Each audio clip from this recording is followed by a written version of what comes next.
Beginner gardeners, join me as we go over this brand new plan that includes 4 beds that are 4x4. It's a square foot garden layout with companion plants. Let's go! 4 weeks before your last frost date, snapdragons, 1 per square foot. They're beautiful, fun, and great for attracting pollinators. Bulbing onion starts, 4 per square foot.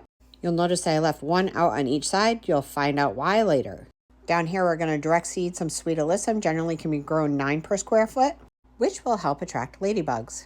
2 weeks before your last frost date, we're going to plant our potato seedlings, 1 per square foot. And by potato seedlings, I mean the actual potato that has growth on it. Chitted potatoes is what they're called.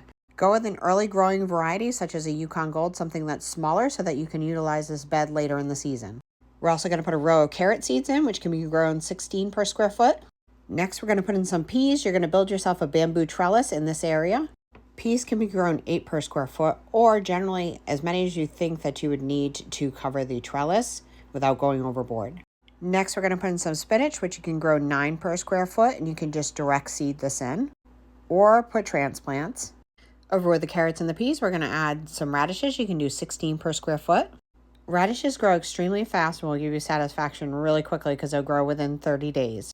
When you reach your frost date, I'm going to plant out some calendula. You can plant 4 per square foot, or you can do 1 per square foot.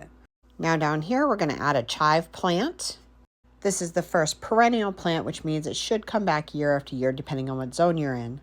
We're also going to add a chamomile plant in here, which will help attract beneficial insects. You can plant 1 or 4 per square foot. Just know that it does regularly self-seed itself back the next year. 2 weeks after your frost date, we're going to put in everything else, including tomato plants, which generally can be grown 1 per square foot if you're willing to trim them, but I always recommend that new gardeners plant them 1 per 4 square feet. You can plant slicing tomatoes or cherry tomatoes or determinate tomatoes. My suggestion would be 1 cherry tomato, 1 slicing tomato, and 2 determinate Roma tomatoes so that you can use it for making some sauce. And now you see why I did the onions like this. Onions will help deter some of the pests from getting at your tomato plant. Borage will also help with the tomato hornworm, and I suggest putting it right in between. Borage is something that does not like to have its roots disturbed, so you're better off to either transplant something that you can leave the outer covering like a paper cardboard thing, or just direct seed right in between these two and let it kind of fall outside of the bed. Borage is medicinal and has really pretty purple flowers, which are edible as well, and the leaves actually taste like cucumbers. Basil is also a great companion plant for tomato plants to help against the tomato hornworm. It also is said to increase the flavor of the tomatoes and can be planted 4 per square foot, or you will get plenty if you just put 1 plant per square foot and you do 4 square feet. In these corners, we're going to put thyme and oregano. Both are also perennial plants in most zones, which means that it'll come back year after year.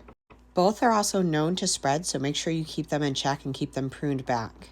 Not only are their strong odors great for keeping pests away, but they're also good for medicinal purposes and culinary purposes as well.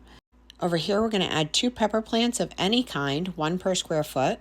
And lastly, we're going to add marigolds in this corner, this one, and this one. The strong smell of marigolds is great for helping to keep some of the pests away.